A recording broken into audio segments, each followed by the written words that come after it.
Marami ang nagimbal sa mga bagong ebidensya na inilabas ng ilang senador at maging ni Mary Ann Maslog patungkol sa kaugnayan nito kay Alice Go. Napag-alaman din na may malalaking taong tumutulong kay Maslog upang makalapit kay Alice Go. Ito nga umano ay sina Senator Bato de la Rosa, Senador Bongo at si former President Rodrigo Duterte. Narito panoorin kung paano nagkagulo sa hearing sa Senado matapos nga na tila magkabukingan. Sino yung sa Malacanang nag-utos sa'yo? Your Honor, I did not convince Alice po to sign any document po. You Your are Honor. a liar. You are a liar. Expected naman yan eh. Naisahan mo nga gobyerno how many years ago? Mr. Chair, 30 years. Naisahan mo na nga yung gobyerno noon pa. Ngayon pa. Mary Ann, Yes, SP pro tempore. natatakot ka ba sa buhay mo pagka dinivulge mo yung mga pangalan? Namatay ka na dati eh. Di ba? Natatakot ka ba sa buhay mo? Ha? At dinivulge mo yung pangalan. Namatay ka na dati. Oh.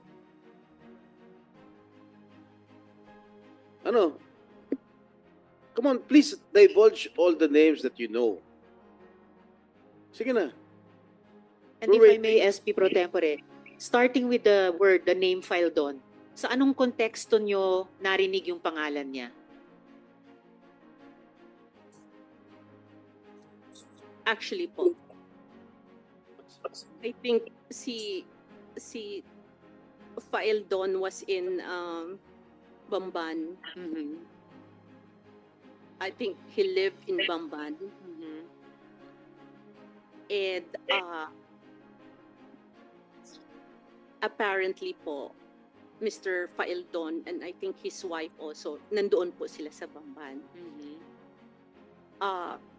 And ito po, this information actually, in fairness din po, na-mention din po sa akin ni Miss Alex. Okay. They were invited to go to Davao. Mhm. Madam Chair, Motorcycle. SP pro tempore. I see Alice Go in disbelief. Yeah, Madam Chair, So perhaps could we can we ask. ask, yes, as SP pro tempore is indicating and the majority leader has asked, Aside from Go official Huaping. response, verbal response Is it would true? probably be Don't you needed. mention the name of Faldon? Madam Chair, ganun po yun. Meron pong isang picture po with the former president po and me, nag-group po na circulating before.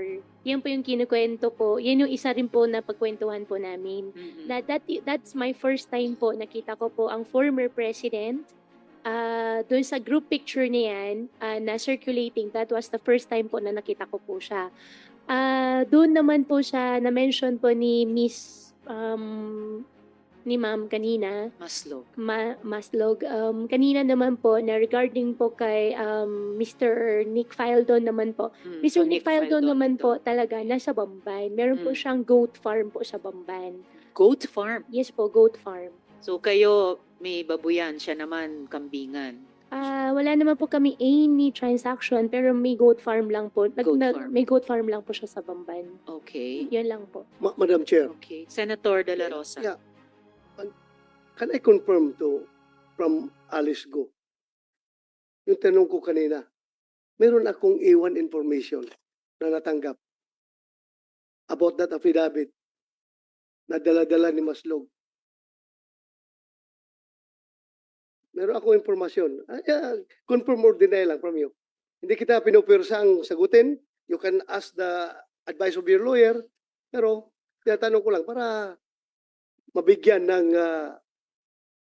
katuturan itong lahat ng sinasabi. Madam Chair, dun sa question po sa akin ni Sen Bato po, I remain silent po. At meron pa po akong kadagdagan po na answer po pala dun sa na-mention po ni Ma'am Maslog kanina na invitation ng Davao. I just want to clarify. Wala pong nangyaring invitation po ng Davao. Wala po akong kakilala. At yung picture na yon ay nag-iisang picture lang po yon, July 22 to be exact, 2022. Hindi na po presidente si former president that time. Doon sa group picture po, I think and I believe po na-circulate naman po talaga siya. Kumalat po siya sa social media, pero that was my first time po na nakita ko po siya. Hindi po, si former president Ah, po. okay. Before we continue, I will call Senator Sherwin next. Before we continue, to just to inform my colleagues, unfortunately, I need to go up to my office now before 5:30. So, gusto ba ng komite magpatuloy? In which case, I will ask Senator Sherwin to chair in my stead. It's all right to continue? Yes, Madam Chair. If All you right. can, please. Thank you very much, dear colleagues, and sa lahat ng resource persons. So at this point, I will hand over the chair to Senator Sherwin. Mr. Maraming Chair. salamat, Sen. Sherwin. Mr. Chair, Go ahead. can I go back one question to General Macapas? Yeah, Senator Bato and then General Senator- Macapas? General Macapas? General Macapas? Wala na. Yes, sir. Yes, sir. Thank you. Sir. Yeah, yeah. Ah, Sir, good afternoon, sir. Your Honor, sir. Yeah, paano sabi mo kanina, ito si Mary Ann Maslog, nag-volunteer sa'yo na information. Paano siya nakapunta sa'yo? Dumirita lang siya doon sa opisina mo, may nagdala sa kanya? O sino nag-introduce sa kanya sa'yo? As I have said earlier, Your Honor, nakilala ko po si Ma'am Jessica kasi ang pakilala ko sa kanya, sir. During the time na saya pa lang ako ng DCO. So from there, minsan nagtitext na siya sa akin tapos nagbibigay ng information. Kaya nga, paano mo siya nakilala? Tinatanong ko, the circumstances behind, paano mo siya nakilala? Bumisita po kasi siya minsan, sir, nung boss ko dati, nung nasa DCO pa po ako. Eh ako po ang saya, kaya ako ang nag-entertain sa kanya. Dahil wala po So, yung... kay first, nagkakilala. Opo. Year 2022. Sino yung boss mo? Si, ano sir, Police Lieutenant General Benjamin Santos, sir. Benjamin Santos. Yes, sir. So pagdating dito kay Alice Go, siya mismo pumunta sa'yo about Alice Go? If I recall it right, sir, ano lang yun, sir? Parang tawagan lang namin, sir, na nabanggit niya na may access siya kay Alice. So, through Attorney David, nakausapin namin. So, kinagat ko yung informasyon na yun, sir. Thank you. Thank you, General Macapas. That Yes, sir. would be Thank all, Mr. Chair, Sen- if I may. Yes, Senate President Pro Tempore. Thank you, Mr. Chair. Mary Ann, alam mong wanted ka rito sa Pilipinas, di ba? Kaso ka. Your Honor, that case is still in Sandigan Bayan po. Yes. Your Honor. Di ba, nagpanggap kang namatay, kaya nawala yung kaso. Pero alam mo may kaso ka. May pending case ka. Na hinahanap ka ng otoridad. It is still in Sandigan. No, I'm asking you if you know that you have a case. Your Honor, the case is still in Sandigan All right. Bayan po, O, di sir. meron kang Refuse to kaso. answer po. Okay. Nung pumunta ka sa Indonesia, anong passport ang gamit mo? My name po, Jessica Francisco. Is that your real name? I am Jessica Francisco. You are not Marian Maslog? Your Honor, there is a case about my identity I'm po, Your asking you, Honor. what is your real name? I am Jessica Francisco po. Can you produce us your birth certificate that you're indeed Jessica Francisco? I don't have it with me, Your Honor. But you have a birth certificate Yes, Your Honor. indicating that you're the real Jessica Francisco? Yes, Your Honor. Who is this Marian Maslog? Like what I said, Your Honor. I Who is refuse. Mary Ann Maslog? There Di is ba a ikaw to? case. When you were still 30 pounds lighter? Ikaw ba to? And you were trying to bribe officials in Malacanang during the term of my father? Because of that textbook scam? Says here, your bag woman, Mary Ann Maslog. Photograph here, March 9, 1999. Ikaw ba to? There is a pending case, Ikaw Your ba Honor. ito? That's not related to your case. I'm asking you, kung ikaw to, if this is you. Your Honor, there is a pending. If this is you, I cannot say, Your Honor. oh, padala mo, baka malabo mata page, padala mo sa kanya. Passport ang gamit mo. Anong bansa? What? Philippine passport. Philippine passport ang gamit mo. Yes, Your Honor. Isa lang ba ang passport mo? Yes, Your Honor. Wala ka ng ibang passport? Wala po, Your Honor. May Philippine birth certificate ka? Yes, Your Honor. Okay, nandito taga DFA. Can you please check, attorney? Okay, Director, kung anong ginamit na passport nitong si Mary Ann Maslog, tsaka sa BI, Attorney Viado, can you please check or verify anong passport ang ginamit nitong babae ito? Yes, please. We will check.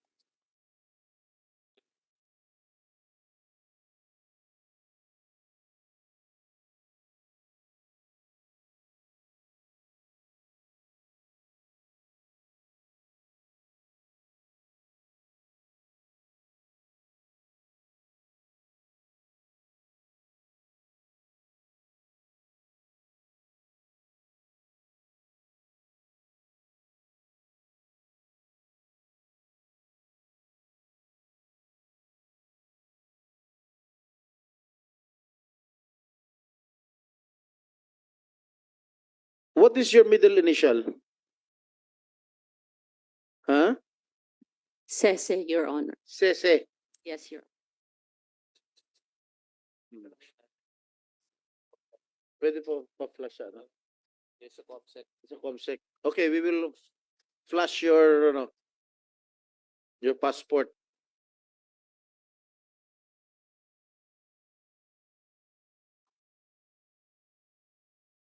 Who is any representative from the NBI? All right. Meron na ba kayo resulta dyan na si Mary Ann Maslog at si Jessica Francisco ay isang tao lang? Based on the fingerprint examination conducted, sir, Yes. in the files that she has with the NBI and a file before fingerprint file before the courts, it was proven that the fingerprint belonged to one and the same person. Di nagsisinungaling to. What's the name of your father? David Francisco po. Mother. Corazon Sese po. Salvador. Can you verify this, please? Anybody from the PSA? Anyone from the PSA, please send us the birth certificate. Pakipadala lang sa amin. Where were you born? I was born in Quezon City po. Quezon City? And ComSec, pwedeng pa-check sa civil registry if indeed there is a Jessica Francisco was born on, what's your birthday? December 30, 1985. December 30, 1985. So how old are you now? Alam mo, ikaw napakasinungaling mo 1985 ka pinanganak. Nasaan yung litrato? 1999 nagninegosyo ka na. 14 anyos ka? 14 anyos ka? Ha? Nasaan yung litrato? Alam mo, wag mo kaming lokohin dito Ako ngahingil ako tumayo dahil 1999 nagninegosyo ka na, nagkaroon ka na ng scam. 14 anyos nanakaw ka na. Oh, 1999 may textbook scam ka na. Ano nakalagay dyan, 1985? Ano, 14 years old? Minor de edad? May na pinatawag ka na ng house? Oh? Nagninegosyo ka na? Ano? I invoke my right, sir, to remain silent because there is a case po in Sandigan which will No. be taken on October Alam mo, 28. Alam mo, ikaw na siguro ang reyna ng mga kasinungalingan eh. Imagine, ngayon ko lang napagtanto. 1985 ka pinanganak. Mukha mo ba yan? Is that you? Yes, sir. Oh, assuming that is true, your passport is true. Driver's license ba? Passport, your passport. Ilan taon ka na ngayon? Going 39 po. 39. 1999, 14 years old nga. God damn it, you're a pathological liar. Sinungaling ka talaga, ano?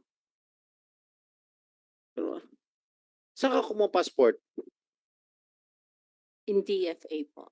Saan branch? Ha? Kalasyaw po. Kalasyaw. Yes. Ano ba requirements when you obtain a passport? Birth certificate Birth certificate and valid ID. For and first time. valid ID For a for first first timer. Renewal, Is this your first passport? Yes, Your Honor. Wala ba siyang passport na Mary Ann Maslog we are double checked. right now? Yes. Okay. Malamang Senator Jinggoy peke ang birth certificate niyan. The same Yeah. case as what we saw with Go Huaping and yung mga pekeng birth certificate na ini-issue. Malamang malaking tsansa na peke rin yung birth certificate niya to assume a different identity. Mhm. Meron nakapunta ka na sa Amerika?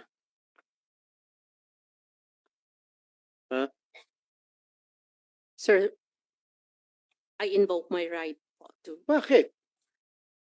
Kasi Ba't po, mo ini-invoke? there is a Tinatanong ko case, lang kung nakapunta ka na sa Amerika, ano masama doon? there is a case po kasi about my identity sa Sandigan Bayan po. Hmm? So I invoke my right to keep silent. Ang tinatanong ko lang kung nakapunta ka na sa Amerika, is that incriminating? I don't think that is an incriminating question. Oh, There is a case po regarding by bench warrant on the 28th to prove my identity po. So I invoke my right to keep silent, sir. do you have a case in the United States? Do you have a case in the United States? No, Your Honor. Really? Yes, Now Your I Honor. will read to you. Former textbook agent Mary Ann Maslog, who tried bribing officials of the DBM in 1999 so that her firm could wangle a 200 million textbook contract, is now Mary Ann Smith, married to an American who allegedly became her partner in crime. Court records show in Orange County, Florida, that Maslog is wanted for theft and scheme to defraud. She is facing charges of grand theft amounting to more than $100,000 and scheme to defraud in the amount of $50,000, which are classified as criminal felonies punishable with imprisonment. Maslog also has been charged with civil traffic infraction for proper backing. May kaso ka pala sa Amerika. I don't have a case in America, Your Honor. Really? Yes, Or Your Honor. when was the last time you went to the United States? Like what I said, Your Honor, I invoke my right. Sinasabi mo wala kang case. Ngayon tinatanong ko kung kailan ka pumunta, ay mo sumagot. I Bakit ito sinagot mo? I refuse to answer, Your Honor. I invoke the right Ah, to keep silent because of the case in Sandigan Bayan. Mr. NBI, Mr. Agent, pwede bang ikulong na lang dito yan? We'll just make representations with the NBI. Sir, she has a commitment order with the from the Sandigan Bayan. All right. Madam Chair, Mr. Madam. Mr. Chair, sorry. Ang hirap ng walang kain the whole day. Mr. Chairman, with the indulgence of our Senate President Pro Temp, I think we are wasting our time with this pathological liar. Wala na pong kaso sa Pilipinas na hindi na check. Lahat ng kaso kinaso na sa kanya. May check na ho lahat. So, can we proceed if I can appeal to the members and the chair so we can proceed to other matters, Your Honors, Mr. Chairman. I submit. I share the same sentiment na to our colleagues, Senator Francis, Senator Joel, and Senator Jinggoy, na professional con artist tong kaharap natin at wala tayong makukuhang tama at totoong sagot dito sa taong to. Magsisinungaling magsisinungaling lang sa buong gabi at lolokohin lang niya tayo buong gabi at wala naman siyang naibibigay na produktibong sagot para sa atin. So Can I? yeah, Mr. go Chair? ahead. Yeah, thank you. Yes, So, with the indulgence of Senator Villanueva, considering the citation issued by this committee a while ago, if I'm not mistaken, may we know now the proper disposition as to the custody of Mary Ann Maslog? Will she now be taken into custody by OSAA, or do we dispense her as a resource person, Mr. Chair? Mr. Chair, we ruled on the citation for contempt against Ms. Maslog. And since the NBI has custody over her, we will turn over the custody to her without prejudice to the citation that the Senate issued against her. So in other words, it's only the custody that we are turning over to the NBI. But in terms of the effect of the citation, the Senate will assert its powers with the issuance of the citation for contempt. I submit, Mr. Chair. Thank you. Thank you. I may, Madam, Mr. Chair. Go ahead. Thank you. Mr. Chairman, may I ask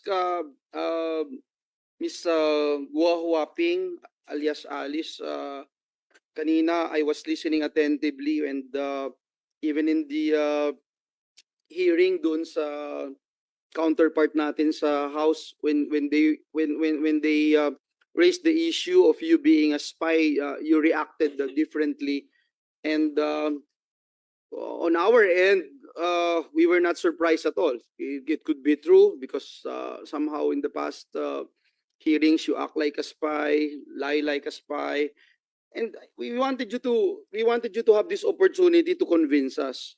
Ano ka ba talaga, Miss Alice, at ano talaga yung gustong mangyari ni Guo Huaping dito sa Pilipinas? Mr. Chair, regarding po dun sa tinanong niyo po, regarding po dun sa spy, hindi po ako spy. Ako po, lumaki po ako, ang alam ko po ako ay isang Filipino at gusto ko na rin pong mamatay dito sa Pilipinas at handa din po ako na ipaglaban po ang Pilipinas po. Pwede ba na ikaw ay isang spy pero hindi mo alam na ikaw ay spy at pinakikinabangan ka ng isang organisasyon o isang gobyerno, kagaya for example ng Chinese government? Would you think it's possible na hindi mo to alam pero nagagamit ka? Do you think it's possible? Mr. Chair, hindi po. Dahil wala naman po ako nakakausap ng mga Chinese government po na tao. Pero lahat ng katransaksyon mo, pag tinignan namin, maging dun sa mga dokumento, sinasabing ang katransaksyon mo ay puro mga true-blooded Chinese, even Chinese rogue citizens. Mr. Chair, may mga nakatransaction man po ako na full-blooded Chinese pero never po ako nagkaroon ng transaction po with Chinese government. You know, one last thing that I'd like to ask you. Anong motive sa tingin mo ng mga nag-uugnay sa'yo na ikaw ay isang Chinese spy? Doon sa kaninang pinakitang video ni Senator Risa, doon sa Al Jazeera, na parang napakahirap imbentuhin na gagawin lang yung mga pangalan, mga lugar, mga sinight na mga tao na nakapaligid at malalapit sa iyo. Mahirap gawin yun, i-stage. Kumbaga parang it's a perfect storm na magawa nila at na iniuugnay ka as a Chinese spy. Ano kaya ang motibo nila? Anong mapapala nila para gawin 'yon? Meron bang nakipag-usap sa iyo? Meron ba silang hinihingi? Meron bang ilang parties trying to get your attention and at the same time ask you for favors? Mr. Chair, hindi po sila malapit sa akin at hindi ko po talaga sila kilala doon sa nakita ko po sa video na 2 tao. Hindi ko po sila kilala, hindi sila malapit sa akin, wala rin kami ugnayan at hindi po ako spy po. But the addresses, the persons involved, the Fujian province, etc. Paano magagawa nila yon na parang perfect? Mr. Chair, Fujian po, I believe sobrang laki po ng Fujian. Marami din po talagang half-blooded or full-blooded po na Chinese andito po sa atin, dito po sa Pilipinas. Hindi ko rin po alam kung bakit po, pero ang understanding ko po, ang intindi ko po, baka sa media mileage, meron po silang ibang motibo. Ako personally, hindi ko po sila kilala, never ko po sila nakita, at hindi ko rin po talaga maintindihan ano ang plano po nila. Pero dun sa Al Jazeera po, may ano na po kami, yung legal team ko po, may action na po kami for them. Magpa-file po kami. Anyway, we'll let the pertinent government agencies to look into this and considering na ito ay bagong lumabas and I don't know if the committee is this is the right committee to look into this particular matter. May I go now, Mr. Chair, dun sa properties ni Alice Go, no? Kasi nakita ko yung binanggit ko sa iyo nung isang araw itong properties dito sa Alabang West, properties na binili mo at nakasaad sa iyong salin. Napakalayo nito doon sa Bamban, Tarlac. Bakit mo naisip bumili ng properties dito sa Alabang West? Your Honor, regarding po sa lahat po ng properties po, since may AMLAC case na po ako, I invoke my right against self-incrimination po. Kasi dito 157 million yung ginastos mo. I actually don't believe na ganito lang kaliit para sa 8 lote dito sa Alabang West, no? May I know kung saan galing itong 157 mo? Ito, ayun naman to eh. Public record to, nasa salin mo. Saan galing yung pambili nitong 157 million na ito? Mr. Chair, since naka-file na po yung AMLAC cases ko po, I invoke my right against But this self-incrimination is po. sa salin at sa public document and bumili ka ng property malayo sa Alabang. So ako bilang isang legislator at the same time part of this series of committee hearings, I am thinking na kaya mo binili ito dahil gagawin mo rin yung ginawa mo sa Bamban. Gagawin mo ring imperyo itong Alabang West. Kung hindi ka nahuli, may bala kang mag-expand mula Bamban patungo dito sa Alabang West. Would that be a sound conclusion on my part, Ms. Go Waping? Mr. Chair, hindi po. Anyway, nung hindi ka pa nung nabalitaan mo na ni-raid yung Zunyuan at nandito yung ilang sa mga incorporators, anong ginawa mo bilang mayor? Inalam mo ba kung sino yung mga sangkot dito? Mr. Chair, regarding po sa Zunyo 1, since may mga cases po na nakafile na rin po sa akin, I invoke my right against self-incrimination. Buti na lang nag-decide ka rin na hindi tumakbo at ang COMELEC nag-decide din na hindi ka na payagang tumakbo bilang mayor ng Bamban noong noong pinasok yung lugar dito sa Bamban, may 46 na sasakyan ang nakumpiska doon, mas marami pa po sa staff ng PAOK, no? Kung hindi ka involved sa Zunyuan, siguro guwahwaping agad ka sanang nagpadala ng tulong. Pero what did you do doon sa raid as a mayor? I'm not asking you as siguro I respect the office of the mayor. Anong ginawa mo? Anong tulong? Anong naging participation mo? Kung talagang wala kang kinalaman dito sa Zunyuan. Mr. Chair, second day po ng raid, second day po ng raid, nagpadala po ako ng tao para tanungin, to check them kung may may tulong, may magagawa po kami. Pero kung di po ako nagkakamali, hindi po kami pinayagan pumasok. Sino yung kino-ordinate ninyo? Mayor's office po. Mayor's office to PAOK, to PNP? Kanino kayo nakipag-coordinate? Kung di po ako nagkakamali, during that time po, pumunta rin po ang mga councilors, yung mismo mga konsihal po Kanino ng po bayan. kayo humingi, nagbigay, nagpaalam na ready kayong tumulong? From the National Government's Office kasi yung PAOK ang pumasok dito kasama ang PNP. Your Honor, hindi ko na po siya maalala sa It ngayon means po. to say, hindi kayo nagbigay ng tulong. Mag-extend po kami ng tulong dapat po. However, You did not offer. mag-extend po dapat kami ng tulong. However po, hindi po kami na-entertain. May we know from PAOK, just yes or no, kung nagbigay sila ng intention to help you guys out dito sa nakaraang raid sa Bamban? Yes, Your Honor. As far as we can remember, sir, wala po kaming naalala. Or neither we receive formal communication to that effect. Sa PNP, wala din po tayong alam. General Acorda, you were then na PNP chief? Yes, since I was the PNP, to my knowledge, sir, walang tulong na gano'n na i-extend sa atin. Sir. Wala din po. So ito, magandang makita natin na yung chief executive hindi nag-cooperate or hindi man lang nagbigay ng tulong. Alice, sinabi mo noon na nakaraang hearing when I asked you as to how this construction in Baofu was funded. Ang sagot mo, and I was looking at the minutes of the hearing, Sen, yung pong Baofu, hindi siya sa akin at hindi rin po ako nagbabayad ng construction. So, sino yung nagbayad nung construction? Sino yung financier ng pagpapatayo ng construction dito sa Baofu compound? Kasama ba dito yung Hongsheng Gaming Technology? Mr. Chair, regarding Baofu po, I invoke my right against self-incrimination po.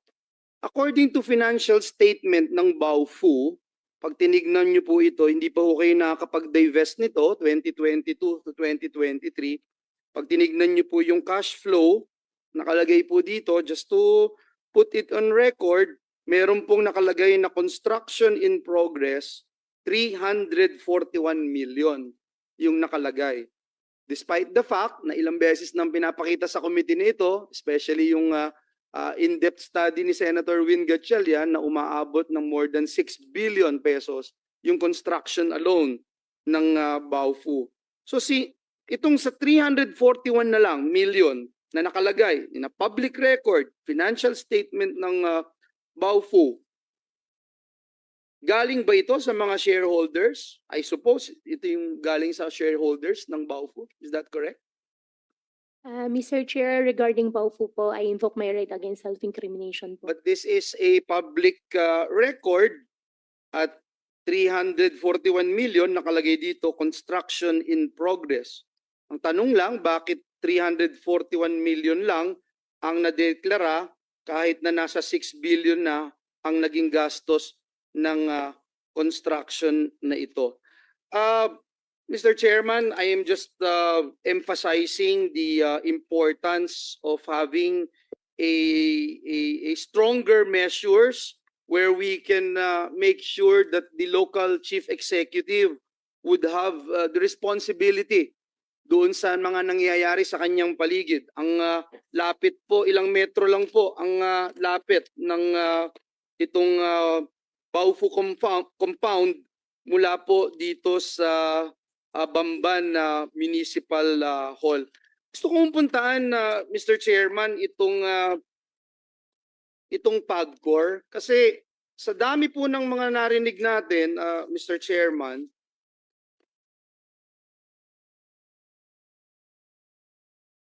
nakita yung PAGCOR.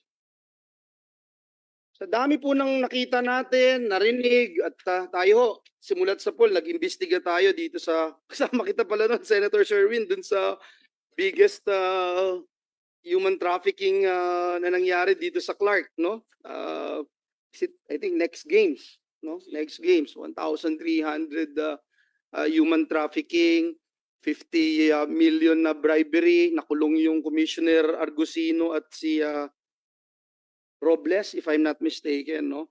Noong pa natin pinapound yung sa PAGCOR, yung representative ng PAGCOR, si General Villanueva, gusto lang natin malaman, nung nagdeklara po yung Pangulo ng Pogo ban, ano na po yung nagawa ng PAGCOR para sundin yung direktibang ito? Kasi sabi ng PAGCOR, bibigyan nila tayo ng quarterly updates, Mr. Chairman, tungkol po sa winding down ng operation ng mga POGO. I'm not sure if PAGCOR's been submitting their quarterly updates, and perhaps if we can ask them kung pwede nating marinig yung pinakahuling update ng PAGCOR. Ilan nga po ba yung mga nagsisimulang mag-wind down, ilan na yung completely nakapag-wind down, Your Honor? Good afternoon, Your Honor. As of this date, sir, since the announcement of the President of the banning of all POGOs or IGLs, we have coordinated already with the other agencies, especially with DOJ, BI, and other law enforcement agencies, including PAOK, sir. And DOJ made already the task force exodus. We're still awaiting for the executive order from the President, sir. And in July, there were 43 remaining IGLs, sir. But today, there are only 38 now. And 4 more IGLs have submitted their intent to voluntarily surrender their license. 38 now. 38 now. Okay, first question again. You're giving us your quarterly updates. Yes, Are you sir. submitting? Yes, sir. Okay, thanks. And then as of September 30, 8,161 foreign employees signed up already for voluntary downgrading from the 38 companies, sir. So marami, sir, nag-file ng voluntary downgrading of their working visa. Okay, so ibig sabihin now it's only down to 38. Yes, sir. 38 na lang Yes, po. sir. And you're only talking, Mr. Chairman, you're only talking about legal POGOs. Am I Yes, sir. correct? Yes, sir. Because you have no idea about the illegal POGOs. I have some ideas, sir. In fact, No, if you have any idea of illegal POGOs, since then, pinasara nyo na yun. hindi, sir. Actually, we're working it out with PAOK, sir. Because I work with other agencies also, sir. Being close to the law enforcement You know, agencies. that's been the problem, Mr. Chairman. Ever since, no? For example, ngayon, yung validity ng OGEL o yung, ano nga ang OGEL? Yung employment license. Yes. Di ba? Yung validity nila will only be valid until December 31, 2024. Is that correct? Yes, sir. Ito yung in-adjust ninyo na validity. Yes, sir. Now, last week, October 3, ang PAOK discovered an illegal POGO. We're not surprised anymore because there's so many illegal POGOs. Dito ho sa raid na nangyari sa Pasay City. Ironically, Mr. Chairman, that's only 650 meters away. 600 freaking meters away from the Senate. An illegal pogo while we're conducting Senate hearings here about pogos. At ang mas nakakabahala po, malapit din po ito sa PAGCOR corporate office dito sa Pasay.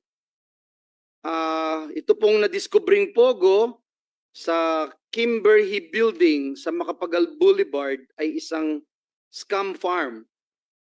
Hindi ko bang malaman na Mr. Chairman, bigyan tayo ng overview ng PAGCOR kung paano po yung kanilang proseso sa winding down ng operation ng mga pogo. Kung nabanggit nyo na nga po, hindi lang legal, even na illegal. Paano po yung mga proseso? Ano po yung inuuna? Bakit itong illegal na pogo nandito pa, no? Ang lapit-lapit dito sa atin, pareho sa PAGCOR at sa Senado, operational pa rin ho. Nag-ooperate sila nung na-raid po sila, Your Honors. Your Honor, as assessed by PAOX, sir, that illegal pogo ay bago lang daw, parang bago lang siya. Ito yung mga remnants, sir, nang galing sa ibang mga pinasara natin at saka ni-raid ng mga pogo, sir. Parang kabutik to, sir. Kaya nga yung pag nagre-report kami sa PAOK, we hope and pray na ma-raid sana to, ma-raid tong illegal na to, or itong licensing na nag-illegal, ma-raid sana ng PAOK para ma-deport na natin. Pag hindi natin ma-deport, sir, yan, parang kabuti yan, sir, lilipat lang sa ibang lugar. And But do you have any idea that they're operating here? Zero idea that there's a... we have some intelligence report, sir. In fact, we've course two reports to PAOK, sir, Yun about po ba yung nag-lead sa PAOK na i-raid ito, yung intelligence report ninyo?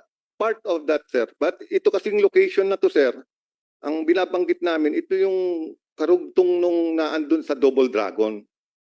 So it's the same company, sir. But itong bago, sir, dito sa... Actually, ito, sir, tatlong location yan, sir, sa dalawa sa Double Dragon and one sa dito, sir. And I think the problem lies because PAGCOR has no way of checking. You don't have the capacity to actually look and check. Yung DOLE nga, binigyan natin ng pondo dito sa Senado ng mas maraming inspectors para dun sa OSH, yung Occupational Safety and Health Standards.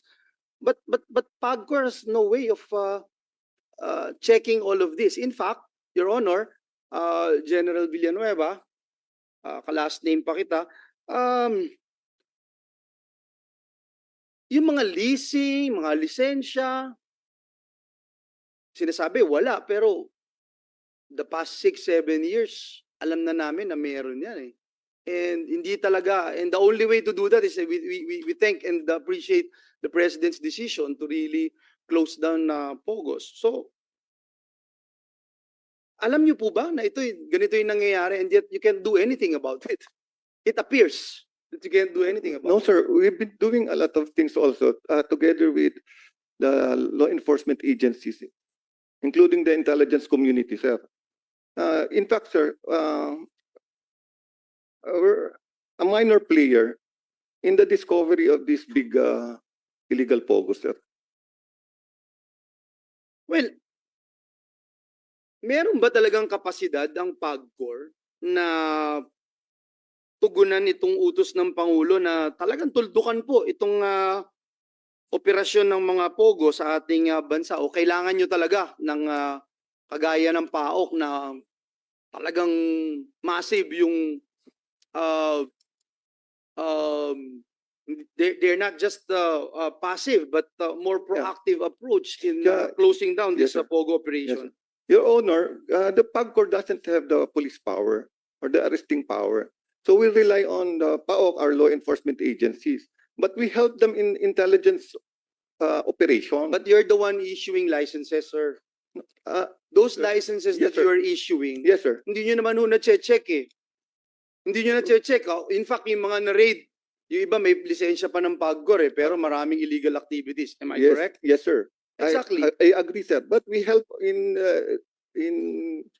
neutralizing this illegal one, sir.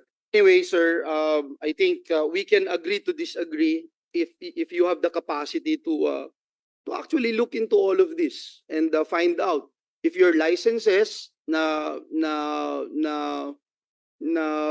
inilalabas, ibinibigay, yun lang din yung gagawin nilang operasyon based on the licenses that you're giving Yes, sir. them. Because they're not, obviously. The past few years na nandito ako sa Senado, no? At ilang taon na nating inuulit-ulit na itong evils of Pogo talagang kailangang isara talaga at kailangan magsimula muli. In fact, I will go further.